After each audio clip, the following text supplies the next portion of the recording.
एक बार फिर से मैं कहूंगी, धोखा देने निकले हैं आपको। पद पे बैठे हैं ना, संवैधानिक सर्वोच्च पद पे बैठे हैं। एक दो दिन नहीं, एक दो साल नहीं, एक दशक से अधिक समय, 10 सालों से आपके पास सत्ता है, पूर्ण बहुमत है। क्या दिया दिल्ली को पलट के? कभी माँ गंगा की झूठी कसम, कभी माँ यमुना की झूठी कसम। एक दशक से अधिक हो गया।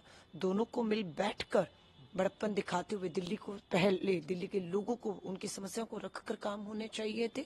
बर्बाद किया ना, लड़ते रहे, आज भी लड़ रहे हो।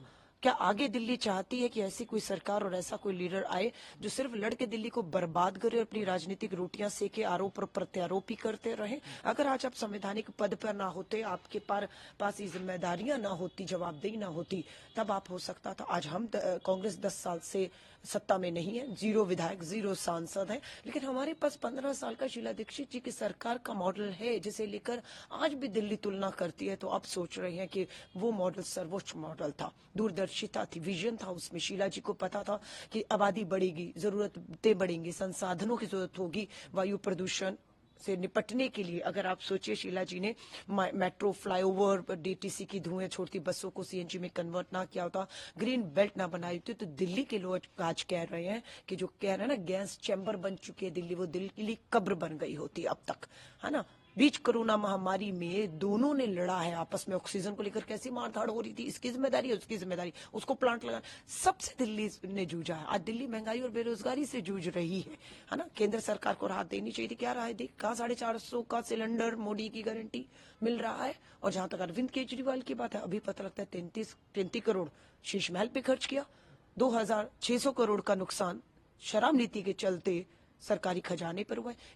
किसका पैसा है? वो दिल्ली के टैक्स पेयर का पैसा है। बहुत मेहनत, ईमानदारी से वो मेहनत करता है, टैक्स देता है, और 2600 करोड़ रुपया पता लगता है शराब नीति के घोटालों में खर्च हो गया है। एक एक को जेल जाना पड़ा है।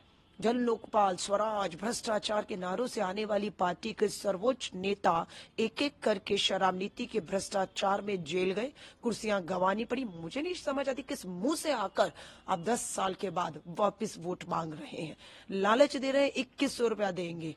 आतिशी मरली मेरी विधानसभा से कालका जी से मुख्यमंत्री, टेम्परेरी मुख्यमंत्री है, हाँ, केजरीवाल आपका बेटा देगा। अरे बेटी मुख्यमंत्री है, बेटी क्यों नहीं दे पा रही है?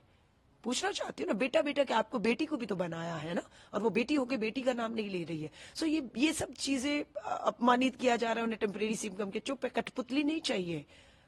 आज कालका जी बड़ा बदलाव करने जा रही है। गोविंदपुरी की 7 गलियां, 4 घंटे लग गए मुझे 6-7 गलियों में ही। इतनी समस्याएं लोगों की, भरे हुए चूहे, गंदगी, बदबू महामारी का रूप ले सकती है। नगर निगम आज इनके पास है।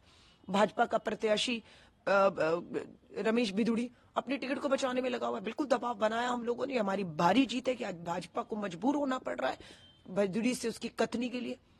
प्रियंका गांधी एक महिला है, प्रियंका गांधी किसी की माँ बहन बेटी है, उसके गालों जैसी सड़क बनाऊंगा। बहुत गुस्सा है कालका जी के लोगों में, इसीलिए भारी दबाव के चलते पहली जीत ये हुई कि रमेश बिधूड़ी को माफी मांगनी पड़ी। दूसरी जीत हमारी ये है कि दबाव लगातार भाजपा पे बना हुआ है कि रमेश बिधूड़ी की टिकट कटनी चाहिए। तीसरी जीत हमारी होगी जब बिधूड़ी की टिकट कटेगी। नहीं कटेगी तो प्रज्वल रेवन्ना, याद है ना, मोदी जी आपने टिकट दिया था, मास रेपिस्ट को प्रचार किया था, हरा दिया था लोगों ने। सो इस बार बिल्कुल भाजपा की हार कालका जी में निश्चित है। मुकाबला सीधा टक्कर, आतिशी मरलीना महिला मुख्यमंत्री हो। लोगों में बहुत गुस्सा है कि शराब नीति के खिलाफ तुम्हें बोलना चाहिए था। तुम केजरीवाल के सामने, उसकी नीति के सामने, शराब नीति के सामने झुकी रही। दुकानें शराब की खुलती रही, एक के साथ एक शराब की बोतल फ्री। शराब पीने की उम्र 25 से 21 घटा दी, युवाओं को नशे की तरफ धकेला और हमारी बहन बेटियां असुरक्षित महसूस करने लग गई। आतिशी मरलीना महिला मुख्यमंत्री खामोश रही। मैं आज भी चुनौती देती हूँ, कालका जी विधानसभा मेरे साथ चलिए। नर्क और गंदगी में विकास का कोई नाम नहीं। और आज सड़कें खुदी हुई हैं, बीच चुनाव में होर्डिंग पोस्टर लगाए हैं, विकास हो रहा है। 5 साल कम पड़ गया विकास के लिए। अलका लांबा चांदनी चौक की विधायक रही, मुख्यमंत्री नहीं थी, विधायक थी मात्र। और चांदनी चौक का विकास ऐसा था कि 26 जनवरी की जब झांकी निकली राजपथ से, तो 70 विधानसभाओं में चांदनी चौक के विकास का मॉडल पेश किया गया था। आज उसकी तुलना कालका जी से की जा रही। विश्वास दिला रही हूँ, 2026 में 26 जनवरी को पूरी कोशिश रहेगी। कालका जी के लोगों ने अगर भरोसा करके जिम्मेदारी एक बार फिर कांग्रेस पे भरोसा किया तो 26 जनवरी को विकास क्या होता है कालका जी का, उसकी दूसरी झांकी राजपथ से निकले, ये मेरा संकल्प है। मैम, आपने रमेश भितोड़ी जी का जिक्र किया कि उनका मुख्यमंत्री अनाउंस करने जा रही है। देखिए, मुझे लगता है कि जितने संपर्क में पूर्व मुख्यमंत्री, टेम्परेरी मुख्यमंत्री को जनता के संपर्क में होना चाहिए, उनके बीच में होना चाहिए, वो ज्यादातर आरएसएस मुख्यालयों के संपर्क में है। वहां क्या चल रहा है क्या नहीं उसकी बड़ी खबर है। वो बिल्कुल पीएमओ के संपर्क में, कब ईडी आएगी, कब सीबीआई आएगी, कब कौन किसको गिरफ्तार करके जेल लेकर जाएगा, कौन सीएम बनेगा, ये सब भाजपा पीएमओ आरएसएस के चक्कर लगाना केजरीवाल जी बंद करिए। डर में है आप, खौफ है, भाजपा ने आपको भय दिखा दिया और आपको रात को नींद भी नहीं आ रही है ना। हम मुकाबला कर रहे हैं भाजपा और आम आदमी पार्टी का मिलकर, क्योंकि दोनों का पूरा गुनाहगार है दिल्ली के बर्बादी के। हवाएं जहरीली है, महामारी का रूप लेने वाली है। जमुना का पानी पीती है मेरी दिल्ली, और वो जमुना का पानी जहरीला है। महंगाई, बेरोजगारी, अपराध की राजधानी बन चुकी है, नशे का अड्डे बन गए हैं, है ना। मुक्त कराने का संपर्क है हमारा संकल्प। और शीला दीक्षित जी वाली दिल्ली, हरी भरी दिल्ली बनाने के लिए कसम खाकर निकले हैं। और मुझे पूरा है कि आज मैं कालका जी की विधानसभा के लोगों के बीच में हूँ। पूरा समर्थन, भरपूर समर्थन, और वापस एक बार फिर कांग्रेस की तरफ लोग देख रहे हैं। बात करेगी क्योंकि गृह मंत्री जितने कॉन्फिडेंट हैं अपने भाषणों में, वो तो साफ कह रहे हैं कि इस बार बीजेपी आ रही है और हम आपको 5 तारीख को आम आदमी पार्टी से रिलीफ दिलाएंगे। ये गृह मंत्री आप ही के अधीन तो दिल्ली आती है, केंद्र शासित राज्य। कितने दिल्ली के स्लम, गरीब, मजदूर, महंगाई, बेरोजगारी में कितने लोगों से मिले 10 सालों में? कितनों की मदद की आपने?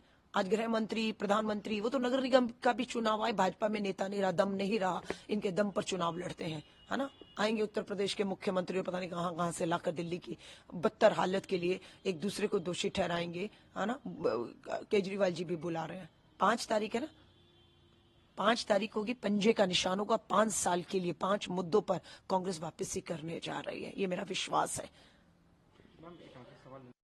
मैम, जिस तरह से जो राजनीति दिल्ली की चल रही है, चाहे वो पूर्वांचली वोटर्स का अपमान करना हो, बीजेपी उस पर आक्रामक है, चाहे वो अरविंद केजरीवाल के शीश महल की हो, गृह मंत्री कहते हैं कि टॉयलेट से झुग्गियों से ज़्यादा महंगी उनकी टॉयलेट सीट है। आपको लगता है कि इन सब के बीच जो ज़रूरी मुद्दे हैं दिल्ली के, वो कहीं ना कहीं धूमिल होते जा रहे हैं, धुआं, डस्ट उन पर आ रहा है, डस्ट फेक वोटर्स का भी जिक्र बार बार कर रहे हैं, तो दिल्ली पुलिस आप एमएलए को जो है नोटिस भेज रही है कि भैया आप जो बांग्लादेशी पकड़े जा रहे हैं उनके आधार कार्ड आपके ऑफिस में बनते थे। संजय सिंह भी ये बात कह रहे हैं। भाजपा और आम आदमी पार्टी की पूरी कोशिश, मिला जुला प्रयास है कि किसी तरह भी दिल्ली के मुद्दों पर चर्चा ना हो जाए, क्योंकि दोनों गुनाहगार हैं, दोनों कटघरे में खड़े हैं, दोनों अपराधी हैं, इस दिल्ली की बर्बादी के दोषी हैं। इसलिए इस तरह के मुद्दे लाइए जो मेन के मुद्दे हैं, उनसे ध्यान भटका दे, इनकी जवाबदेही ना हो, और ये बचकर निकल कर फिर कभी जाति के, कभी क्षेत्रवाद के, कभी धर्म के नाम पर राजनीति करके एक दूसरे के आरोप प्रत्यारोप, तू मैं में लोगों को उलझा कर मुद्दों से भटका दे। लेकिन कांग्रेस का एक समर्पित कार्यकर्ता, मेरे जैसे लोग, लोगों के बीच में, फिर मैं वही कह रही हूँ, मुद्दों पर राजनीति, मुद्दों पर चुनाव होगा, मुद्दों पर वोट डालेगी, ये हमारा पूरा प्रयास है। मुझे मालूम है ये चुनौती है कि मुद्दों पर केंद्रित रखें, क्योंकि हम अकेले मुद्दों पर लड़ रही है कांग्रेस, और दूसरी तरफ भाजपा और आम आदमी का पूरा जोर है कि मुद्दों से भटका दिया जाए, क्योंकि कुछ नहीं किया, बर्बाद किया, जवाबदेही दोनों के लिए मुश्किल पड़ रहा है। लेकिन हम फिर दोहरा रही हूँ, मुद्दा देश दिल्ली की होती जहरीली हवाएं हैं, यमुना का दूषित जहरीला पानी है, अपराध है, महंगाई, बेरोजगारी और क्षेत्र का विकास है। नशे की राजधानी बनाने की कोशिश की गई, हम उसे नहीं होने देंगे।